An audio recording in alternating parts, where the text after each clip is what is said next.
Okay, what's up guys? Kunting kaalaman. Magkakabit ako ng pen light dito sa Kesani. Ayan. Ito po yung dalawang linya nito ay neutral. So yung ginagawa po ng ibang electrician ay yung light ay dito. Dito sa para sa ilaw. Bawal, mali po yun. It's so very wrong, you know. Ang dapat yung light ay doon sa switch. Kasi yung pinapatay talaga natin o kinakat natin ay yung buhay. Okay? So, yeah. So, pwede ko itong hawakan. May kuryente na po ito. Ito may kuryente na. Live na po yan pag na-switch on. So, ilagay natin itong ilaw para matesting na talagang may kuryente. Ayan.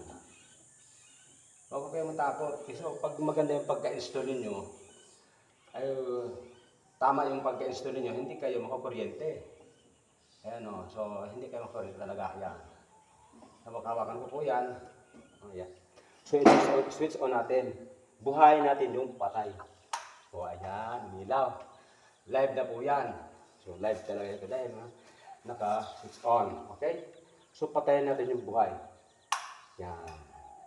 So doon po sa mga baguhan, huwag niyong basta-basta hawakan ito ang wire na ito kung hindi pa kayo master sa ganitong gawain. Ano? At sa doon sa mga bata, bawal din kaya ito ha. Dito, very hazardous, mapanganib po sa ating buhay. Okay, so, testing ulit. Switch on. Kaya, switch off. Patayin yung buhay. So, pwede natin hawakan. O, ano maghawakan ko yan? Okay, so, balutin ko na lang ng electrical tape. Okay. Pwede po yung hawakan. Oh, wala pa pong kuryente talaga. Fix natin ng ayos. Live po yun. Live. Live.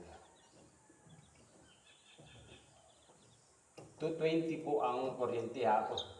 Direct current niya. Alternating current.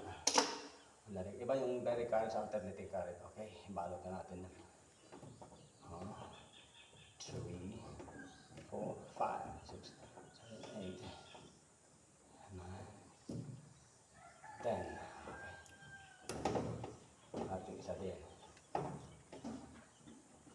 Ganun po ito, no? Paalaala, dun sa mga baguhan, huwag yung gagayahin yung ginagawa ko. Kaming mga master lang.